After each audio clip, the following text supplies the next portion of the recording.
Nigeria menemukan harapan, kisah pilihan mengejutkan yang mengubah nasib sebuah bangsa. Oleh Adebayo Okoro, jurutera kanan, Perbadanan Petroleum Nasional Nigeria. Nilainya $85 triliun. Nigeria telah menemukan simpanan minyak mentah sebanyak 48 bilion tong, sebuah rizab yang mampu menyaingi Arab Saudi, Amerika Syarikat dan China serta-merta meluru masuk. Tetapi Nigeria menolak kedua-duanya, dan seluruh dunia terpegun. Sebaliknya, negara yang mereka pilih adalah Malaysia. Seorang wartawan BBC bertanya dengan nada sinis, "Adakah Anda benar-benar boleh mempercayai sebuah negara kecil seperti Malaysia?" Pada saat itu, Presiden Obiang naik berang. Apa sebenarnya yang telah berlaku? Kini, keseluruhan kebenaran yang mengejutkan akan didedahkan. Saya Adebayo Okoro. Kini saya berkhidmat sebagai jurutera kanan di Perbadanan Petroleum Nasional Nigeria. Saya memperoleh ijazah kedoktoran dalam bidang kejuruteraan petroleum dari University London di England dan telah bekerja untuk Shell selama 15 tahun. Selepas itu, saya memutuskan untuk pulang berkhidmat untuk tanah air saya. Nigeria adalah sebuah negara yang luas, tetapi masih bergelut dengan banyak cabaran dengan populasi melebihi 200 juta orang. Terletak di pesisir Afrika Barat, menghadap Lautan Atlantik. Kami telah menjadi tanah jajahan British selama hampir 1 abad. Datuk moyang saya bekerja di ladang koko, dan datuk saya hampir terkorban di lombong biji timah. Walaupun kami mencapai kemerdekaan pada tahun 1960, kemiskinan terus menghantui. KDNK kami lebih rendah daripada negeri Pulau Pinang di Malaysia, dan separuh daripada populasi hidup dengan kurang daripada $5 sehari. Dan kemudian, kami menemukan minyak. Baru 2 tahun lalu, Menteri Sumber Asli meluru masuk ke Istana Presiden, tangannya menggenggam erat laporan penggerudian eksplorasi. Tuan Presiden, sudah disahkan, suara menteri itu bergetar. Medan Harapan, 48 bilion tong. Bilik mesyuarat tiba-tiba senyap. 48 bilion tong. Satu angka yang cukup untuk seluruh rakyat kami hidup mewah selama 200 tahun. Skala yang standing dengan Medan Gawar yang legenda di Arab Saudi. Tetapi ada sesuatu yang sangat aneh. Tiada siapa yang bersorak. Tiada sorakan, malah tiada tepukan. Presiden memandang kosong keluar tingkap, manakala Menteri Kewangan menundukkan kepalanya. Saya gemetar ketika mengangkat gelas air ke bibir saya. Kerana kami semua tahu apa yang akan berlaku kepada negara kami sebaik sahaja berita ini tersebar ke seluruh dunia. Di skrin bilik mesyuarat, berita tergempar CNN masih tertera. Kekacauan berterusan di Kamerun selepas kejatuhan kerajaan, syarikat-syarikat Amerika memperoleh hak pengurusan ke atas lingkaran minyak bakasi. Perkara itu berlaku 3 bulan lalu. Semuanya berlaku hanya dalam masa setengah bulan selepas Kamerun mengumumkan akan meningkatkan pengeluaran minyaknya. Jabatan Negara AIS mengeluarkan kenyataan menyokong pemulihan demokrasi. 10 hari kemudian, hak penggerudian dan penapisan Kamerun jatuh ke tangan syarikat-syarikat tenaga Amerika. Dan apa yang rakyat Kamerun dapat? 800 juta setahun di bawah nama tabung kestabilan, tidak sampai 4% daripada keuntungan medan minyak. Presiden berkata dengan suara yang berat, "Adakah laporan penggerudian eksplorasi telah bocor?" "Belum, Tuan Presiden. Tetapi aktiviti pelantar gerudi pasti telah direkam oleh satelit. Ia hanya menunggu masa. Jadi kita tidak punya banyak masa." Suara Presiden penuh dengan pasrah. Malam itu, saya tidak dapat melelapkan mata. Saya berjalan-jalan di jalanan Abuja. Semuanya sunyi seperti biasa. Para peniaga di pasar, pemandu teksi, para guru, mereka semua masih belum tahu apa-apa. Tetapi tidak lama lagi, mereka akan tahu. Di sebuah kedai kopi, saya terdengar seorang lelaki tua berkata kepada cucunya, "Cucu, semasa Datuk masih kecil, mereka juga menemukan lombong berlian di sini." "Kemudian apa yang berlaku, Datuk?" "Satu-satunya yang tinggal adalah Bukit Bukau yang telah digali dan sungai-sungai yang tercemar. Kita hanya meminjamkan tanah kita kepada mereka." Cucu itu bertanya lagi, "Jadi jika mereka menemukan minyak, kali ini akan berbeza, bukan Datuk?" Lelaki tua itu tidak dapat menjawab, dan saya juga begitu. 3 hari kemudian, sempadan mula bergolak. Pelarian dari Kamerun mula membanjiri masuk. Mereka datang dengan trak, bas, malah berjalan kaki. Di sebuah pos pemeriksaan sempadan, seorang wanita menangis sambil merayu, "Tolong benarkan kami lalu. Anak-anak saya tiada apa untuk dimakan." Apa yang sedang berlaku di Kamerun? Syarikat-syarikat asing telah mengambil alih kampung kami.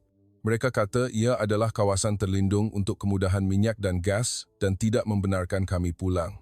Suaminya yang berdiri di sebelahnya menambah, "Pampasan? Tiada satu sen pun. Kerajaan berpihak kepada syarikat asing. Rakyat biasa seperti kami tiada nilainya." Mendengar kata-kata itu, hati saya luluh. Ini mungkin masa depan kami. Kem-kem pelarian tumbuh seperti cendawan di sepanjang sempadan, menempatkan puluhan ribu orang.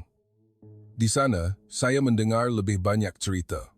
Seorang lelaki tua bercerita, generasi bapa saya hidup mewah hasil minyak. Kamerun pernah menjadi negara terkaya di rantau ini. Bila itu? 60 tahun lalu. Sejak itu, kami semakin miskin. Mengapa begitu? Mata lelaki tua itu berkaca. Kerana syarikat-syarikat minyak telah mengambil semuanya. Pada mulanya syarikat Amerika, kemudian kerajaan memilih negarakan, kemudian menjualnya semula kepada syarikat asing untuk membayar hutang. Bahagian untuk rakyat sentiasa hanya sisa-sisa. Seorang pemuda menyampuk, "Saya bekerja di pelantar gerudi 14 jam sehari. Gaji saya 280 sebulan. Bagaimana dengan jurutera asing? Jurutera Amerika? 20 sen sebulan. Kerja yang sama. Jika awak merungut, keesokan harinya awak akan dipecat. Pekerjaan sangat sukar didapati, jadi kami terpaksa menelannya. Berjalan melalui kem-kem pelarian ini, saya tidak dapat berhenti berfikir. Ini boleh menjadi masa depan kami." Satu tunjuk perasaan besar meletus di dataran tengah Abuja. Ribuan orang berkumpul, memegang spanduk bertulis, "Kami tidak akan menjadi Kamerun kedua." Seorang pelajar universiti dengan mikrofon menjerit, "Minyak bukan rahmat." Sejarah telah membuktikannya. Lihat Angola, lihat Congo. Semakin kaya sesebuah negara dengan sumber, semakin miskin rakyatnya. Gemasorakan memenuhi udara. Seorang wakil kesatuan sekerja berucap, "Ibu bapa kami bekerja untuk syarikat British, generasi kami bekerja untuk syarikat Kanada. Sekarang awak mahu kami bekerja untuk syarikat Amerika. Sampai bila kita akan terus menjadi kuli di tanah sendiri?" Malam itu, satu mesyuarat kabinet tergempar diadakan. Presiden berkata, "Rakyat telah turun ke jalanan. Sudah tiba masanya, kita membuat keputusan." Menteri Dalam Negeri melaporkan, "Tuan Presiden, kami telah mendapat hasil tinjauan pendapat. 78% rakyat menentang penyerahan hak penggerudian sepenuhnya kepada syarikat asing. 91% menuntut pembinaan loji penapisan di dalam negara." Menteri Kewangan menggelengkan kepalanya, "Tetapi Tuan Presiden, itu secara praktikalnya mustahil. Membina loji penapisan memerlukan sekurang-kurangnya 25 bilion. Belanjawan tahunan kita hanya 28 bilion. Bagaimana kita boleh membayarnya? Akhirnya, bukankah kita masih perlu bergantung pada modal asing?" Bilik itu sekali lagi diselubungi kesunyian. Kami tiada pilihan. Tiada teknologi, tiada wang, tiada kuasa tawar-menawar. Minyak itu ada di sana, tetapi ia bukan milik kami. Sekurang-kurangnya, begitulah kelihatannya pada masa itu. Seminggu selepas berita itu bocor, Kedutaan Amerika Syarikat menghubungi kami. Seorang utusan khas dari Washington sedang dalam perjalanan. Dia mahu bertemu dengan Presiden. Presiden memandang saya. "Adebayo, ikut saya. Awak pernah bekerja untuk Shell. Awak tahu siapa mereka ini?" Saya mengangguk. "Ya, Tuan. Saya faham dengan jelas." Pintu bilik mesyuarat dibuka. Seorang lelaki berusia dalam lingkungan 50 konan melangkah masuk. Sut kelabu, tali leher merah, rambut yang disisir rapi dan senyuman yang sentiasa terukir di bibirnya. "Selamat pagi, Tuan Presiden. Saya Richard Black, naib Presiden Serantau Afrika untuk ExxonMobil." Dia tersengih dan menghulurkan tangannya, tetapi saya telah melihat pandangan mata itu. Mulut tersenyum, tetapi matanya tidak. Pandangan yang telah saya lihat berkali-kali selama 15 tahun di Shell. Pandangan yang mengatakan, "Ini bukan rundingan, ini adalah pengumuman." "Tahniah, Tuan. Masa depan Nigeria kelihatan sangat cerah." "Terima kasih, Naib Presiden Black." Black membuka beg bimbitnya. "Kami, ExxonMobil dan Chevron telah bersama-sama menyediakan satu cadangan pembangunan. Satu persembahan yang mengagumkan dipancarkan. Model grafik 3D, pembangunan medan minyak bawah laut, imej pelantar gerudi canggih, lukisan artistik sebuah loji penapisan. Kami akan menyediakan teknologi dan menampung keseluruhan kos pelaburan awal. Kerajaan Nigeria hanya perlu memberikan lesen eksploitasi. Presiden bertanya, dan apakah syarat-syaratnya? Black tersenyum. Kami akan membayar 15% daripada pengeluaran sebagai royalty. 15%. Saya mengira dalam hati. 48 bilion tong pada harga 380 setong. Jumlah nilainya ialah 3,384 triliun. Ini bermakna syarikat Amerika akan mengambil 3,264 triliun. Baki 85%, kami akan menjual dan menguruskannya di pasaran antarabangsa. Kerajaan Nigeria akan menerima keuntungan yang stabil tanpa menanggung sebarang risiko. Raut wajah Presiden menjadi tegang. Adakah loji penapisan tidak akan dibina di negara kami? Black menggelengkan kepala sambil tersenyum. Tuan Presiden, sebuah loji penapisan berharga berpuluh-puluh bilion dolar. Ekonomi Nigeria tidak dapat menampungnya. Adalah lebih efisien jika kita menapisnya di Texas dan membekalkan Anda dengan produk akhir dan pekerjaan untuk rakyat kami. Sudah tentu, kami boleh mengambil kira-kira 800 pekerja di kemudahan kami. 800 orang daripada populasi 200 juta dan hanya sebagai pekerja AM. Presiden diam. Saya tidak tahan lagi. Tuan Naib Presiden, boleh saya bertanya satu soalan? Black memandang saya dengan sedikit jengkel. Siapa awak? Adebayo Okoro, Jurutera Kanan Perbadanan Petroleum Nasional Nigeria. Saya juga pernah bekerja untuk Shell selama 15 tahun. Pandangannya berubah. Satu pengiktirafan orang dalam industri dan pada masa yang sama, satu penghinaan. Saya faham. Apakah soalan awak? Adakah Anda tahu apa yang Norway lakukan? Senyuman Black sedikit kaku. Norway? Ya.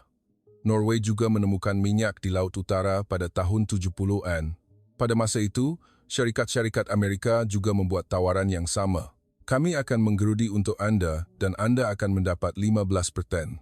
Anda tahu bagaimana Norway menjawab? Black tidak menjawab. Mereka berkata, tidak. Kami akan melakukannya sendiri. Mereka menubuhkan sebuah syarikat nasional, mempelajari teknologi, membina loji penapisan. Adakah Anda tahu berapa dana pelaburan negara Norway sekarang? 1,7 triliun. Setiap warga negara secara tidak langsung memiliki aset bernilai 300.000. Bilik itu sunyi sepi. Senyuman Black telah hilang sepenuhnya. Dia berkata, Dr. Adebayo, Norway dan Nigeria berbeza. Apa bezanya? Norway adalah sebuah negara maju. Mereka mempunyai teknologi, modal, infrastruktur. Manakala Nigeria, dia menggantungkan ayatnya, tetapi kami semua mendengar sambungannya.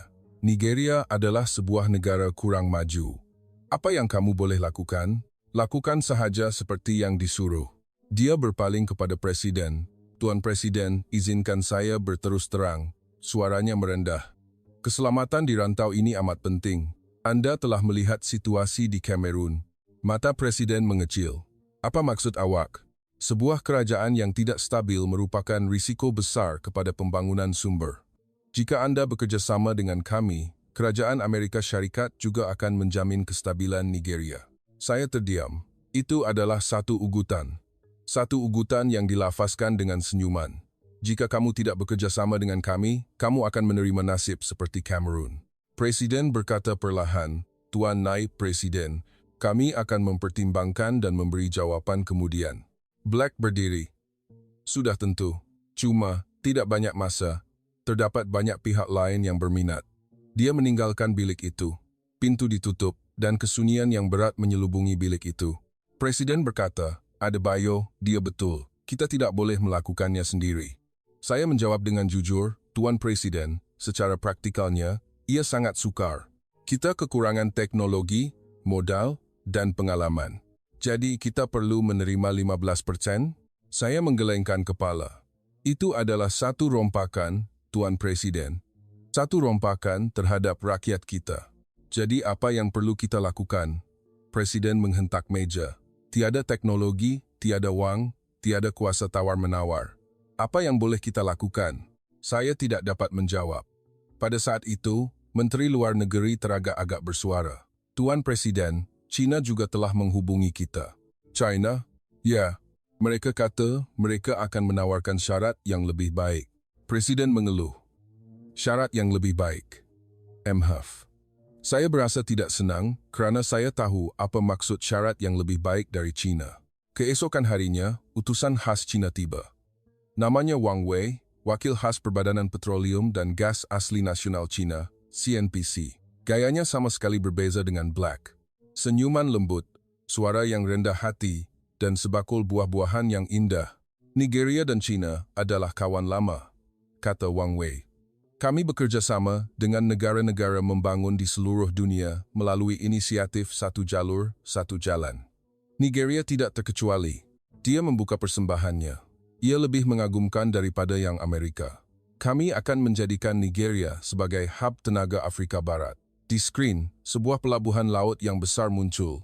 Kami akan membina sebuah pelabuhan air dalam yang canggih yang mampu menerima kapal tangki 500,000 tan.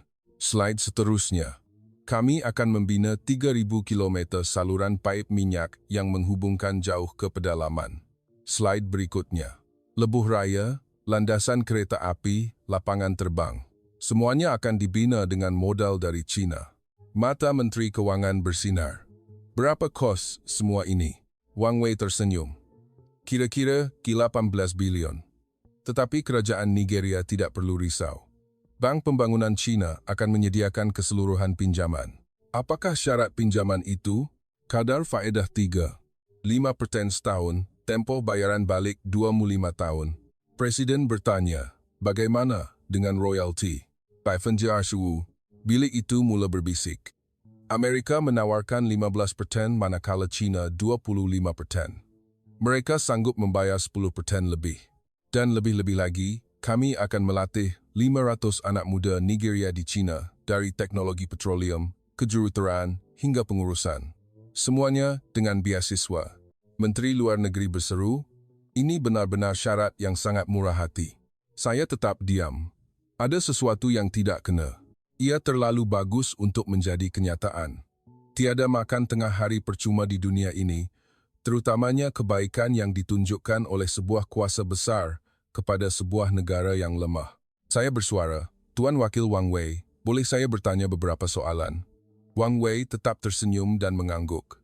Sudah tentu, Dr. Adebayo, pinjaman, 18 bilion, termasuk pokok dan faedah. Berapakah jumlah yang perlu dibayar balik?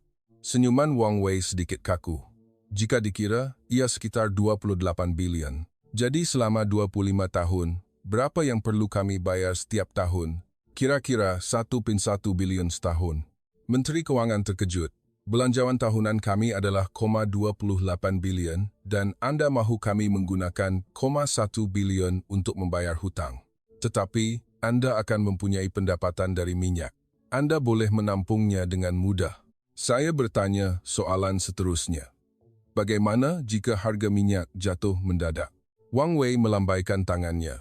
Itu tidak akan berlaku. 8 tahun lalu, harga minyak jatuh dari Kamasaplong kepada 28 setong. Ekonomi Kamerun runtuh pada masa itu. Jika itu berulang, senyuman Wang Wei hilang sepenuhnya. Ketika itu, kita perlu berbincang tentang rundingan semula. Bagaimana Anda berunding semula dengan Sri Lanka? Bilik itu senyap sunyi. Semua orang tahu tentang Sri Lanka. Negara yang membina pelabuhan dengan wang Cina tidak dapat membayar hutang dan terpaksa menyerahkan pelabuhan itu kepada China selama 99 tahun. Pelabuhan Hambantota. Wang Wei tersenyum pahit. Sri Lanka adalah kes istimewa, berbeza dengan Nigeria. Apa bezanya? Sri Lanka mempunyai pengurusan yang lemah, manakala Nigeria mempunyai minyak. Saya mengangguk. Ya, ada minyak. Dan sebab itulah ia lebih berbahaya. Apa maksud awak? Jika kami tidak dapat membayar hutang, Anda bukan sahaja akan mengambil pelabuhan, tetapi juga medan minyak, bukan? Pandangan mata Wang Wei menjadi dingin tetapi cepat kembali dengan senyuman. Dr. Adebayo, Anda terlalu berfikiran negatif. Kita adalah rakan kongsi pembangunan. Jika Nigeria untung, China juga untung. Saya tidak menjawab. 15 tahun dalam industri ini telah mengajar saya satu perkara. Sesiapa yang paling banyak menggunakan perkataan rakan kongsi adalah yang paling berbahaya. Mesyuarat berakhir. Wang Wei pergi. Presiden mengeluh. Orang Amerika menawarkan 15% dan satu ugutan. Orang China menawarkan 25% tetapi memasang perangkap hutang. Menteri Keuangan berkata, tetapi China masih lebih baik, bukan? Mereka memberi 10% lebih. Saya menggelengkan kepala. Tuan, adakah Anda telah membaca syarat-syarat China dengan teliti? Ada masalah? Hak untuk mengendalikan pelabuhan selama 50 tahun, hak untuk mengendalikan saluran pipe selama 40 tahun, dan loji penapisan akan dikendalikan bersama. Operasi bersama tidak baik? Adakah Anda melihat struktur pegangan saham? China 70%, Nigeria 30%. Kita adalah pemegang saham minoriti. Kita tidak mempunyai hak mengundi. Wajah Menteri Keuangan menjadi gelap. Jadi sebenarnya, mereka mengambil semuanya. Tepat sekali. Orang Amerika merompak secara terang-terangan, orang China merompak dengan senyuman, hanya kaedahnya yang berbeza. Presiden memandang keluar tingkap. Adebayo, beritahu saya dengan jujur. Adakah kita mempunyai pilihan lain? Saya mengetap bibir. Tuan Presiden, saya sendiri pun tidak tahu. Malam itu, saya pergi ke kamp pelarian sekali lagi. Sekumpulan anak muda dari Kamerun sedang berkumpul, tekun melihat sebuah telefon pintar. Apa yang kamu semua tonton?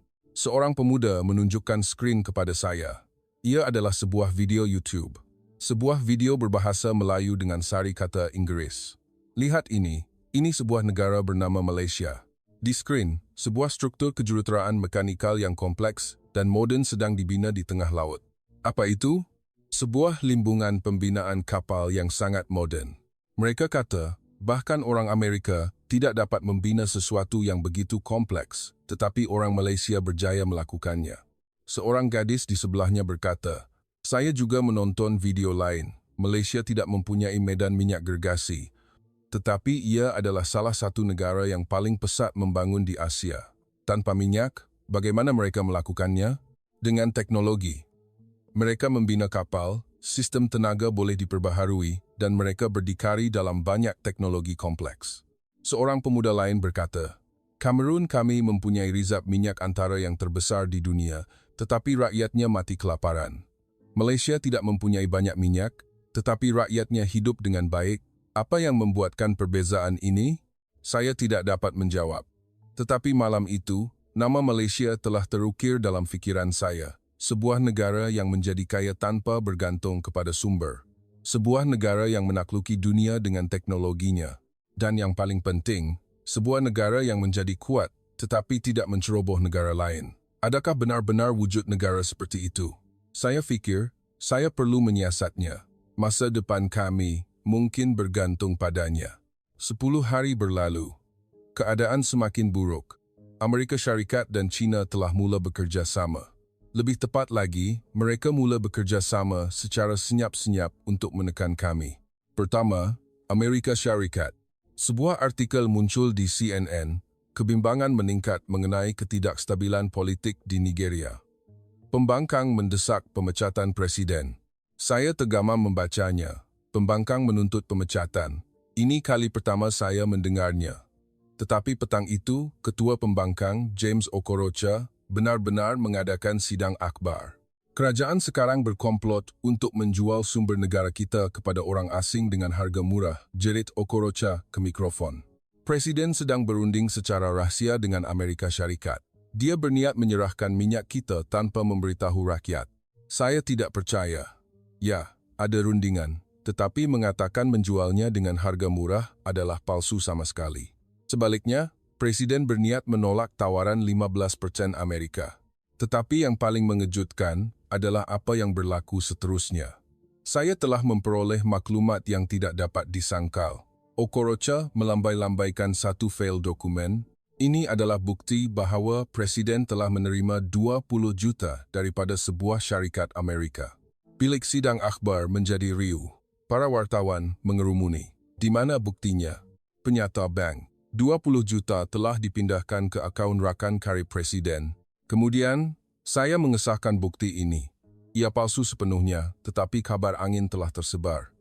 Media sosial dibanjiri dengan berita palsu. Presiden jual negara, boneka Amerika, pecat presiden. Presiden memanggil mesyuarat tergempar. Apa yang sedang berlaku? Wajahnya pucat. Pengarah agensi perisikan melaporkan, Tuan Presiden, kami telah mendapat hasil siasatan. Ketua Pembangkang, James Okorocha, telah ke Beijing 3 kali bulan lepas. Beijing? Ya. Dan 58 juta telah dipindahkan ke akaun rakan karib Okorocha. Sumbernya adalah sebuah syarikat cengkerang di Hong Kong. Maksud awak, wang Cina? Tidak syak lagi, Tuan Presiden. Presiden mengetap gigi. Jadi Cina tidak bertindak secara langsung, tetapi menggunakan pembangkang untuk menimbulkan masalah bagi kita. Tepat sekali. Dan Amerika Syarikat akan mengambil kesempatan daripada kekacauan ini untuk campur tangan atas nama kestabilan. Belakang saya terasa seram sejuk. Ia adalah satu senario yang sempurna. Cina menimbulkan masalah dari dalam, Amerika Syarikat menekan dari luar. Dua kuasa besar itu nampaknya bersaing, tetapi akhirnya matlamat mereka untuk mengeksploitasi kami adalah sama. Adebayo, Presiden, memanggil saya. Awak betul. Sama ada Amerika Syarikat atau Cina, mereka tidak menganggap kita sebagai rakan kongsi. Mereka hanya menganggap kita sebagai mangsa. Tuan Presiden, adakah pilihan lain? Jalan ketiga? Saya mengetap bibir. Imej dari kamp pelarian kembali ke fikiran saya. Malaysia. Sebuah negara yang menjadi kaya tanpa memerlukan minyak. Sebuah negara yang membina teknologi yang bahkan orang Amerika kagumi. Tuan Presiden, saya ingin menyiasat sesuatu. Apa dia? Malaysia. Presiden mengangkat keningnya. Malaysia? Negara kecil di Asia itu? Ya. Teknologi maritim mereka dikatakan antara yang terbaik di dunia. Saya menarik nafas dalam-dalam dan berkata, dan mereka kata, walaupun telah menjadi kuasa serantau, Malaysia tidak pernah menceroboh negara lain. Bilik itu senyap. Presiden berkata perlahan, adakah benar-benar wujud negara seperti itu? Saya akan siasat, kata saya. Saya tidak tidur sepanjang malam mencari dokumen. Semakin saya belajar tentang Malaysia, semakin saya kagum. Pertama, sejarah. Malaysia telah melalui zaman penjajahan British selama lebih 1 abad. Selepas kemerdekaan, negara itu menghadapi pelbagai cabaran. Ketika itu, KDNK per kapita Malaysia adalah antara yang terendah di rantau ini. Tetapi sekarang, KDNK per kapita mereka berkembang dengan pesat dan mereka dianggap sebagai salah satu harimau ekonomi baru di Asia. Sebuah ekonomi yang berada di kedudukan teratas dunia, satu pembangunan ajaib dalam beberapa dekad. Dan yang menakjubkan, mereka mencapainya tanpa bergantung pada sumber minyak dan gas yang melimpah ruah. Bagaimana itu boleh berlaku? Saya mengkaji industri-industri di Malaysia. Pembinaan kapal dan kejuruteraan maritim. Malaysia sedang muncul sebagai hub global untuk pembinaan kapal dan struktur kejuruteraan yang kompleks. Terutamanya dalam bidang struktur luar pesisir, mereka mempunyai keupayaan yang luar biasa. Saya memberi perhatian khusus kepada FPSO. FPSO adalah sistem terapung yang berfungsi sebagai kilang di laut, digunakan untuk mengekstrak, memproses, menyimpan, dan mengekspor minyak mentah. Ia tidak memerlukan sistem saluran pipe ke darat. Teknologi yang sempurna untuk negara seperti Nigeria. Malaysia telah berdikari dalam mereka bentuk, membina, dan mengendalikan sistem-sistem kompleks ini, menguasai sebahagian besar pasaran global. Saya juga mencari maklumat mengenai Perbadanan Petroleum Nasional Malaysia, Petronas. Ia adalah sebuah perusahaan milik Kerajaan Malaysia. Mereka telah menjalankan projek-projek pembangunan minyak dan gas di banyak negara di seluruh dunia. Algeria, Sudan, Venezuela, Mesir. Negara-negara membangun seperti kami. Saya membaca ulasan dari negara-negara ini. Seorang pegawai Kementerian Tenaga Mesir menyatakan dalam satu temu bual, Malaysia melayan kami sebagai rakan kongsi yang setara. Mereka tidak menyembunyikan teknologi dan berkongsi keuntungan secara adil. Dan yang paling penting, mereka sentiasa menepati janji. Timbalan Menteri Petroleum Angola, Malaysia datang sejurus selepas Perang Saudara berakhir. Ketika negara-negara lain takut akan risiko dan pergi, orang Malaysia tinggal. Mereka telah melatih jurutera-jurutera muda kami. Hari ini, 35% daripada kaki tangan yang mengendalikan kemudahan tenaga kami telah dilatih di Malaysia. Menteri Tenaga Venezuela, China membuat tawaran terlebih dahulu, tetapi kami memilih Malaysia. China mahu membina pelabuhan dan mengambil hak operasi selama 99 tahun. Malaysia, sebaliknya, mencadangkan untuk membina pelabuhan dan memindahkan teknologi kepada kami selepas 30 tahun. Ia akan menjadi milik penuh Venezuela. Membaca dokumen-dokumen ini sepanjang malam, saya menitiskan air mata. Benar-benar ada negara seperti itu.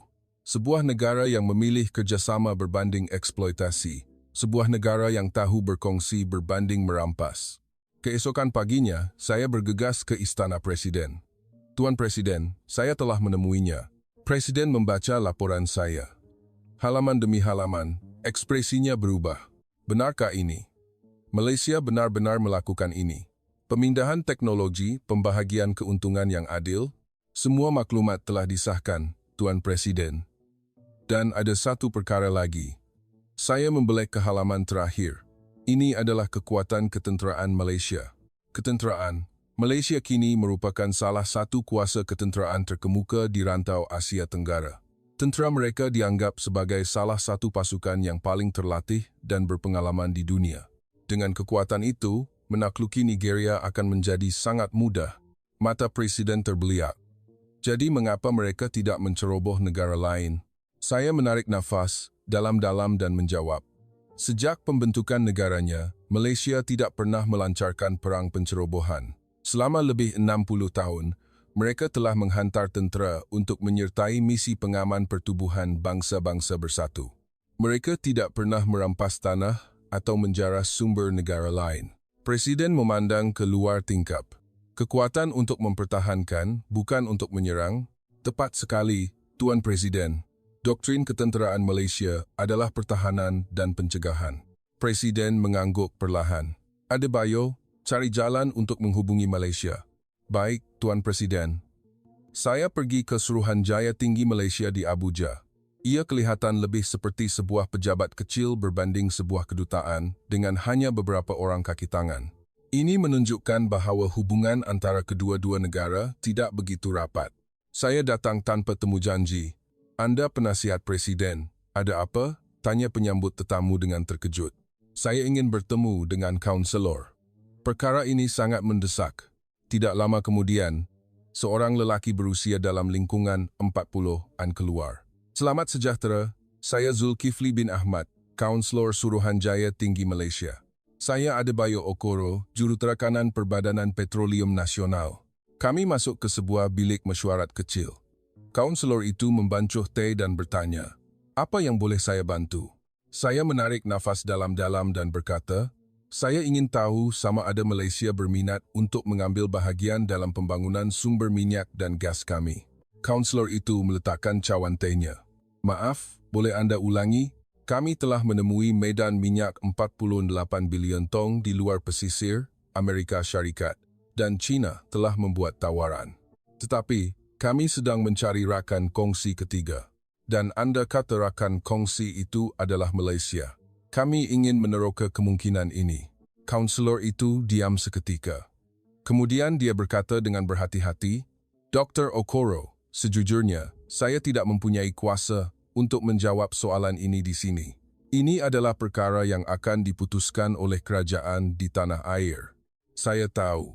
Sebab itu, saya meminta anda untuk menyampaikan mesej ini. Sudah tentu. Tetapi boleh saya bertanya satu soalan? Silakan. Mengapa Malaysia? Amerika Syarikat atau China mempunyai modal dan pengalaman yang jauh lebih besar. Saya mengeluarkan dokumen yang telah saya sediakan. Apa yang kami maukan adalah seorang rakan seperjuangan, bukan seorang pengurus. Kaunselor itu mengangguk sambil melihat dokumen-dokumen itu. Malaysia adalah kuasa yang tidak menceroboh. Saya menyambung, selama 60 tahun, anda tidak pernah menceroboh mana-mana negara. Sebuah negara yang mempunyai kekuatan, tetapi tiada niat untuk menakluki, mempunyai teknologi, tetapi tiada kecenderungan untuk memonopoli, mencari keuntungan, tetapi tidak mengeksploitasi. Kami memerlukan rakan kongsi seperti itu. Mata kaunselor itu berkaca.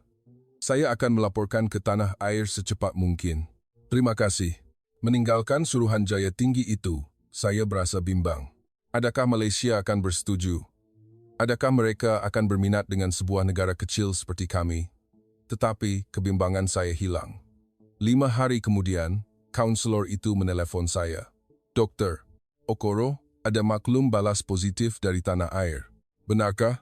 Petronas dan Kementerian Tenaga akan menghantar delegasi pakar untuk melakukan tinjauan lapangan. Dijangka mereka akan tiba minggu depan. Jantung saya berdegup kencang. Begitu cepat? Ya.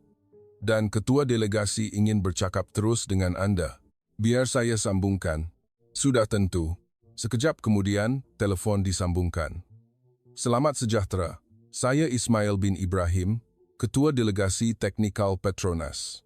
Suaranya sangat tenang. Saya Adebayo Okoro. Terima kasih kerana menghubungi saya. Sama-sama. Kamilah yang patut berterima kasih. Terima kasih kerana Nigeria menganggap Malaysia sebagai rakan kongsi. Saya terkejut. Black dari Amerika Syarikat bersikap, kami memberi nikmat kepada kamu. Wang Wei dari China bersikap, bekerja sama dengan kami. Akan ada keuntungan untuk kamu, manakala lelaki ini pula berkata, terima kasih kerana menganggap kami sebagai rakan kongsi. Satu sikap yang belum pernah saya temui. Encik Ismail, boleh saya bertanya satu soalan? Sudah tentu. Mengapa Anda menjawab dengan begitu cepat? Kami hanyalah sebuah negara kecil. Encik Ismail ketawa. Dr. Okoro, Malaysia juga pernah menjadi sebuah negara kecil dan miskin. Ya, 60 tahun lalu, kami adalah salah sebuah negara termiskin di dunia musnah akibat penjajahan. Tiada siapa yang mempedulikan kami. Ketika itu, beberapa negara sahabat membantu kami. Mereka mengajar kami teknologi, memberi kami pinjaman, memberi kami peluang. Saya diam mendengar. Kami tidak pernah melupakan budi baik itu. Jadi, sekarang apabila kami mampu, apa yang kami mahu lakukan adalah melayan negara-negara lain dengan cara yang sama. Kerjasama, bukan eksploitasi. Itulah jalan yang telah dipelajari oleh Malaysia. Saya terdiam. Ini adalah kali pertama saya mendengar kata-kata ini dari sebuah negara yang kuat. Kita akan bertemu minggu depan, Dr. Okoro. Ya, kami akan menunggu. Saya meletakkan gagang telefon. Saya duduk diam untuk seketika. Benar-benar ada negara seperti itu. Benar-benar ada orang seperti itu. Saya berlari ke istana Presiden. Tuan Presiden, mereka telah bersetuju. Saya tidak akan pernah melupakan hari delegasi Malaysia tiba. Di lapangan terbang, saya melihat ramai orang muda berusia lingkungan 30,40 tahun dalam delegasi 15 orang jurutera itu. Apabila Black datang, dia diiringi 30 orang, semuanya memakai suit. Apabila Wang Wei datang, dia diiringi 40 orang, semuanya berpakaian hitam. Delegasi Malaysia berbeza. Mereka memakai pakaian keselamatan kerja, tangan memegang topi keledar. Daripada beg bimbit kulit, mereka membawa komputer riba dan alat pengukur. Ketua delegasi, Encik Ismail bin Ibrahim, berusia sekitar 60 tahun, rambutnya beruban, matanya ramah, dan tangannya kasar. Tangan seorang yang telah bekerja keras di tapak projek. Satu penghormatan, saya Ismail bin Ibrahim. Dia menghulurkan tangannya, Adebayo Okoro. Terima kasih kerana datang dari tempat yang begitu jauh. Sama-sama. Kamilah yang patut berterima kasih kerana memberi kami peluang ini. Dalam perjalanan dari lapangan terbang ke hotel, Encik Ismail bertanya, Dr. Okoro, apakah jadual untuk esok? Pagi, Anda akan bertemu dengan Presiden. Petang, lawatan ke Pelantar Gerudi. Berapa lama untuk sampai ke Pelantar Gerudi? 2 jam dengan helikopter. Encik Ismail mengangguk. Kalau begitu, bolehkah kami meminta satu pembentangan ringkas malam ini? Kami ingin melihat data geologi sebelum ke tapak. Saya terkejut. Black pada hari pertama telah meminta tempahan di restoran paling mewah.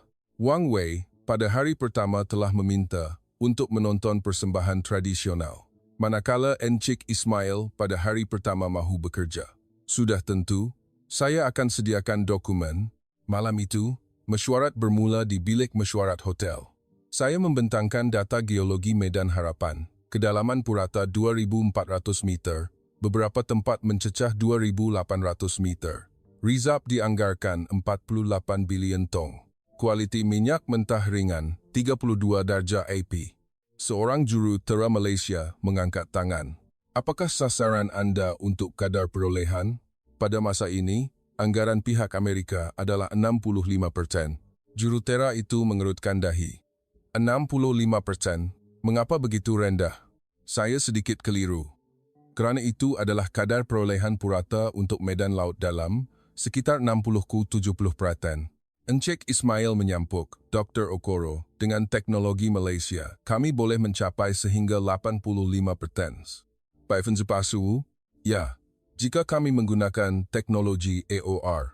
Melihat saya terkejut, Encik Ismail menjelaskan, ini adalah teknologi menyuntik air dan gas ke dalam medan minyak untuk menolak keluar walaupun titisan minyak yang terperangkap di celah-celah batuan. Kos tambahan kira-kira 4 setong, tetapi hasil perolehan meningkat 20%. Keuntungan ekonominya sangat besar. Saya mengira dalam hati. 20% daripada 48 bilion tong adalah 96 bilion tong. Dengan harga kumul 80 setong, itu adalah kumul 768 bilion, hampir kumul 1 trilion yang akan kami rugi. Dan ada satu perkara lagi. Encik Ismail membuka komputer ribannya. Ini adalah pelan pembangunan FPSO di kawasan ini. Sebuah FPSO akan lebih sesuai daripada saluran pipe ke darat. Sebuah unit terapung gergasi muncul. Ini adalah FPSO. Ia terapung di laut untuk mengekstrak, memproses, dan mengekspor minyak. Tidak perlu sambungan ke darat. Bolehkah anda membina benda ini? Encik Ismail tersenyum. Bukan sahaja membina. 61% daripada pasaran FPSO global dibina oleh atau dengan penyertaan syarikat-syarikat Malaysia. Saya terdiam. Mesyuarat berakhir selepas jam 11 malam. 4 jam perbincangan teknikal tanpa henti. Jurutera-jurutera Malaysia sentiasa mengajukan soalan-soalan pintar. Dan yang paling mengejutkan, mereka mengingati nama jurutera-jurutera kami. Encik Charles, bolehkah anda tunjukkan saya sekali lagi data tekanan liang batuan yang anda sebutkan tadi? Cik Maria, analisis aliran anda sangat cemerlang. Jurutera-jurutera kami kemudiannya berkata ini adalah kali pertama mereka merasa dilayan seperti manusia. Black memanggil kami orang asli. Wang Wei memanggil kami rakan kongsi. Tetapi pandangan matanya seolah-olah melihat hamba. Manakala pasukan Malaysia melayan kami seperti rakan sekerja. Keesokan harinya adalah pertemuan dengan Presiden. Presiden bertanya, Encik Ismail, apakah syarat yang Malaysia mahukan? Encik Ismail membuka dokumennya. Pertama, saya ingin menjelaskan bahawa Malaysia tidak mahu hak eksploitasi. Bilik itu senyap. Kami mencadangkan untuk menyediakan teknologi dan mengendalikan bersama. Hak eksploitasi akan menjadi 100% milik kerajaan Nigeria. Malaysia akan mengambil bahagian sebagai rakan kongsi teknologi. Presiden berkelip mata. Anda tidak mengambil hak eksploitasi? Ya.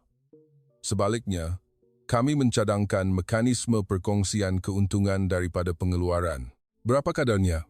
Encik Ismail menjawab. Nigeria 70%, Malaysia 30%.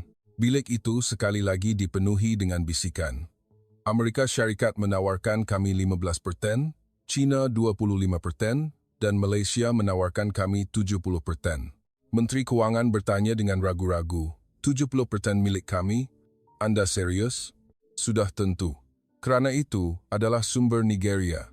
Kami menyediakan teknologi dan modal, dan sebagai balasan menerima 30% keuntungan. Presiden bertanya dengan berhati-hati, bagaimana dengan loji penapisan? Kami akan membinanya di Nigeria. Sebuah loji penapisan berkapasiti 400,000 tong sehari dengan teknologi Malaysia. Anggaran kos sekitar 6.5 bilion. Kami akan membantu anda mendapatkan pinjaman daripada bank-bank kerajaan Malaysia dan anda boleh membayarnya semula dengan pendapatan minyak. Kadar faedah 1.8% setahun, tempoh 25 tahun. Bilik itu sekali lagi bergegar. China menawarkan 3.5%, Malaysia hanya separuh daripadanya. Saya bertanya, jika kami tidak dapat membayar balik hutang, Encik Ismail menjawab dengan tegas, kita akan berunding semula. Malaysia tidak merampas aset. Mengapa? Mengambilnya seperti kes Sri Lanka bukankah lebih menguntungkan bagi Malaysia? Encik Ismail diam seketika, kemudian berkata, Dr. Okoro, Malaysia juga pernah sangat miskin. Kami berada di ambang muflis negara. Ketika itu, rakyat kami malah menderma emas untuk membayar hutang negara. Kami faham bebanan hutang, betapa sakitnya ia. Bilik itu sunyi sepi. Kami mahukan hubungan rakan kongsi jangka panjang, bukan keuntungan jangka pendek. Jika Nigeria runtuh, Malaysia juga akan rugi. Jika Nigeria kuat dan kaya, Malaysia juga akan mempunyai bekalan minyak yang stabil. Mata Presiden berkaca. Encik Ismail, mengapa Malaysia melakukan ini? Sejujurnya, saya tidak faham. Encik Ismail menjawab dengan tenang. Tuan Presiden, negara kami juga pernah dijajah oleh kuasa asing, ditindas selama ratusan tahun. Kami telah melalui peperangan yang dahsyat. Kami telah hidup di bawah tekanan kuasa-kuasa besar. Suara Encik Ismail sedikit sebak. Kami memahami kesakitan sebuah negara kecil yang lemah. Oleh itu, apabila kami mendapat kekuatan, kami berjanji pada diri sendiri untuk tidak sekali-kali melakukan perkara yang sama kepada orang lain. Kerjasama, bukan eksploitasi. Itulah jalan yang dipilih oleh Malaysia. Kesunyian menyelubungi bilik itu. Presiden berdiri dan menghulurkan tangannya. Encik Ismail, kami akan mempertimbangkan lebih lanjut dan memberi jawapan. Sudah tentu, sila ambil masa Anda. Keesokan harinya, apabila delegasi Malaysia berlepas, satu ribut melanda. Pertama, Richard Black dari Amerika Syarikat kembali. Kali ini, dia tidak tersenyum. Tuan Presiden, saya dengar Anda telah berhubung dengan pihak Malaysia. Kami sedang mempertimbangkan pelbagai pilihan. Pandangan Black menjadi dingin. Biar saya berterus terang. Malaysia mungkin rakan kongsi Amerika Syarikat, tetapi keselamatan tenaga adalah isu yang berbeza. Apa maksud awak? Sumber di rantau ini berkaitan secara langsung dengan keselamatan hemisfera barat. Penyertaan Malaysia akan merumitkan segala-galanya. Wajah Presiden mengeras. Ini satu ugutan. Ini satu nasihat, Tuan Presiden. Anda tahu mengapa Kamerun jadi begitu, bukan? Satu pilihan yang salah akan, dia menggantungkan ayatnya, tetapi maknanya sudah terlalu jelas. Sebaik sahaja Black pergi, Wang Wei muncul. Tuan Presiden, saya dengar Malaysia telah membuat tawaran yang sangat baik. Awak dengar? Wang Wei tersenyum. Tuan Presiden, Anda perlu melihat realiti. Malaysia akhirnya hanyalah sebuah negara di bawah pengaruh Amerika Syarikat. Bolehkah mereka menentang kehendak Amerika Syarikat? Apa yang awak katakan? Jika Anda menandatangani perjanjian dengan Malaysia, akhirnya Anda akan jatuh ke tangan Amerika juga. Bukankah lebih baik bekerjasama dengan China dari awal? Presiden menjawab dengan dingin, bekerjasama dengan China untuk berakhir seperti Sri Lanka? Senyuman Wang Wei hilang. Tuan Presiden, apa yang Anda katakan menyukarkan kami. Bukankah kita kawan? Kawan yang menuntut hak operasi 99 tahun. Itu boleh dirunding. Kami boleh kurangkan kepada 80 tahun. Dikurangkan pun masih 80 tahun. Wang Wei berdiri. Tuan Presiden, buatlah keputusan dengan bijak. Satu pilihan yang salah akan meninggalkan penyesalan. Satu lagi, ugutan. Malam itu, Ketua Pembangkang, James Okorocha, bersiaran di televisyen. Rakan-rakan senegara, Presiden sedang berkomplot untuk menjual minyak kita kepada Malaysia dengan harga murah. Apa itu Malaysia? Sebuah negara yang bergantung pada Amerika Syarikat, menandatangani perjanjian dengan Malaysia akhirnya bermakna jatuh ke tangan Amerika. China telah menawarkan syarat yang jauh lebih baik. Mengapa menolak mereka? Saya marah di hadapan televisyen. Pembohongan semata-mata. Syarat China lebih baik, 70% berbanding 25%, sesiapapun boleh lihat mana yang lebih baik. Tetapi penonton televisyen tidak tahu itu. Ramai yang terhasut dengan kata-kata Okorocha. Keesokan harinya, penunjuk perasaan sekali lagi berkumpul di dataran Abuja. Bantah perjanjian dengan Malaysia, bekerjasama dengan China. Presiden letak jawatan. Keadaan menjadi sangat genting. Pada masa itu, BBC menghubungi dan meminta untuk menemu bual Presiden. Saya membantah. Tuan Presiden, BBC adalah media barat. Mereka hanya akan mengajukan soalan-soalan yang merugikan kita. Tetapi Presiden menggelengkan kepala. Adebayo, mengelak hanya akan memburukkan keadaan. Kita mesti menghadapinya. Seluruh dunia sedang memerhati. Kita mesti menjelaskan dengan jelas mengapa kita memilih Malaysia. Pada hari temu bual, wartawan BBC, James Hamilton, tiba. Seorang lelaki kulit putih berusia dalam lingkungan 50 krom dengan pandangan tajam dan senyuman sinis di bibirnya. Sebaik saja saya melihat ekspresi itu, saya tahu dia datang untuk mempersendakan kami. Kamera mula merakam. Tuan Presiden, pertama sekali, satu soalan mudah, Hamilton memulakan. Nigeria adalah sebuah negara dengan lebih 200 juta penduduk dengan KDNK yang tidak sampai pun 1% daripada Amerika Syarikat.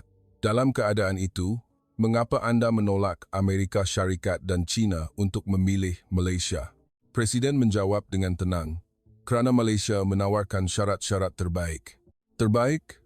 Secara spesifik, pembahagian keuntungan 70,30. Amerika Syarikat menawarkan 15%, China 25%. Hamilton tersenyum sinis. 70%? Tidak boleh dipercayai. Mengapa Malaysia menawarkan syarat sebaik itu? Adakah terdapat sebarang konspirasi?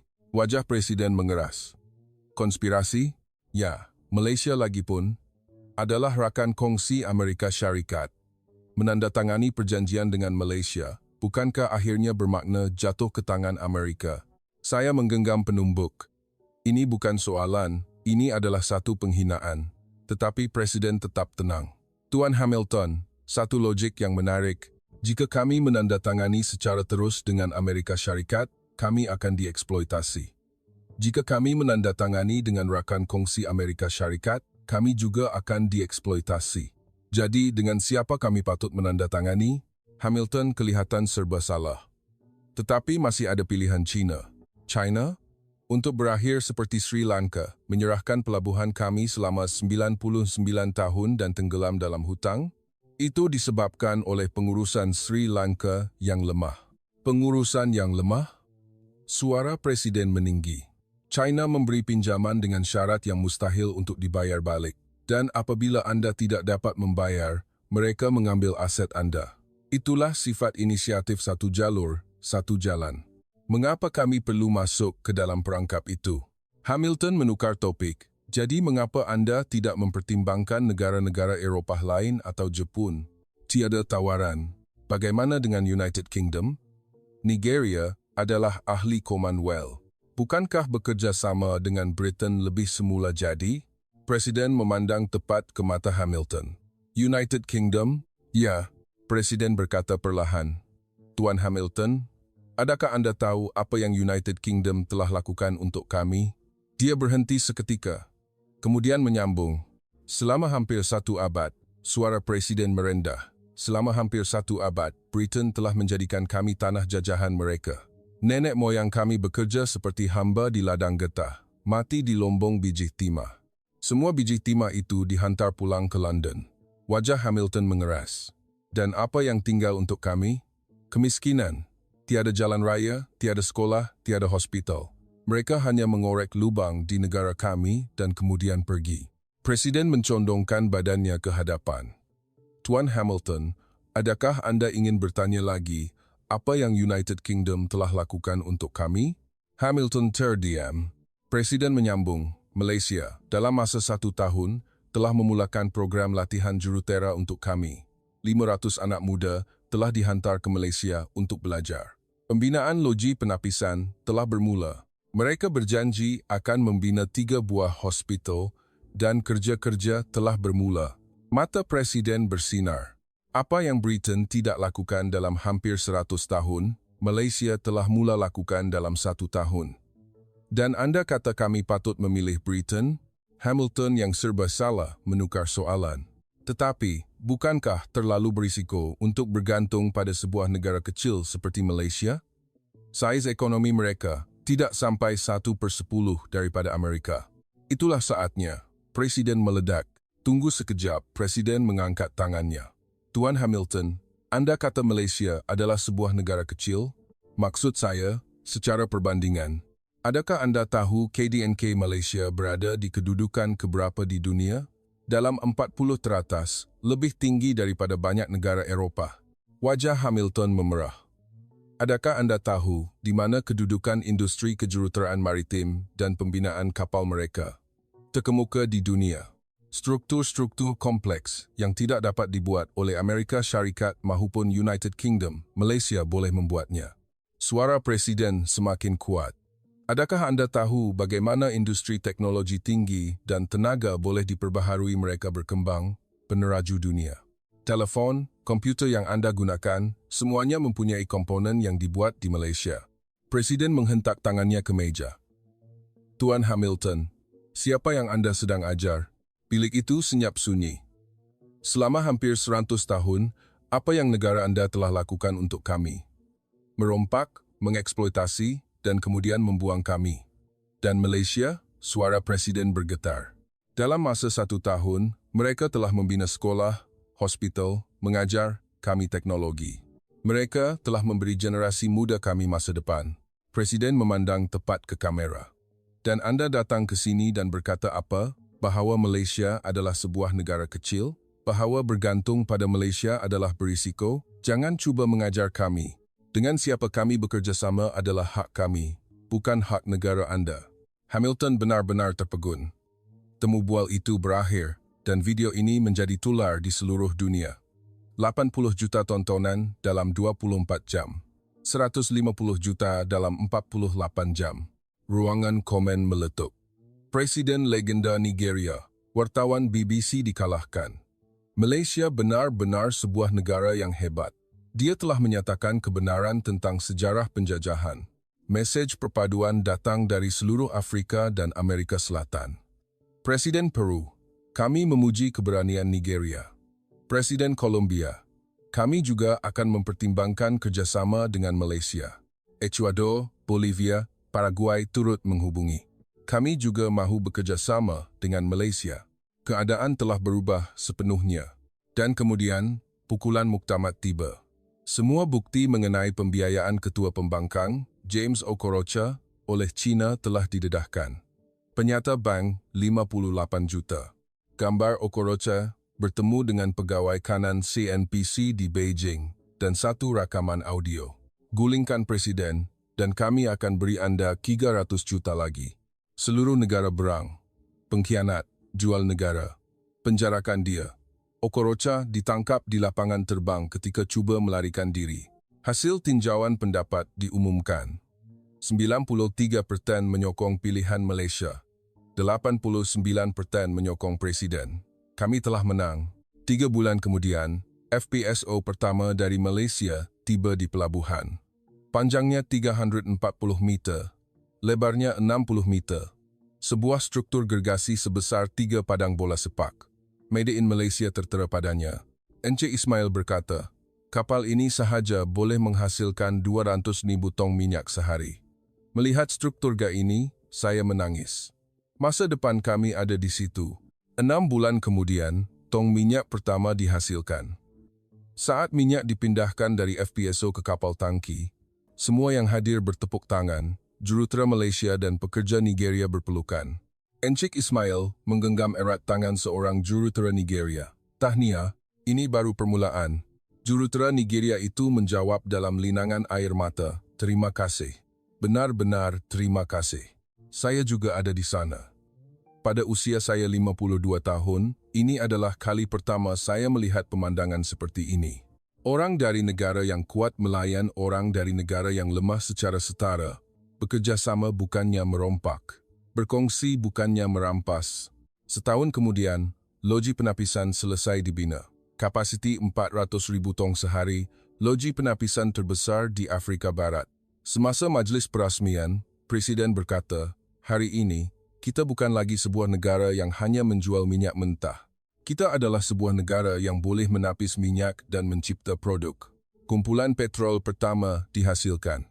Dan anda tahu apa produk pertama yang dibuat daripadanya? Bahan api yang disumbangkan secara percuma kepada pelarian Kamerun. Seorang pelarian berkata sambil menangis, negara kami mempunyai lebih banyak minyak, tetapi rakyat tidak mempunyai wang untuk membeli petrol.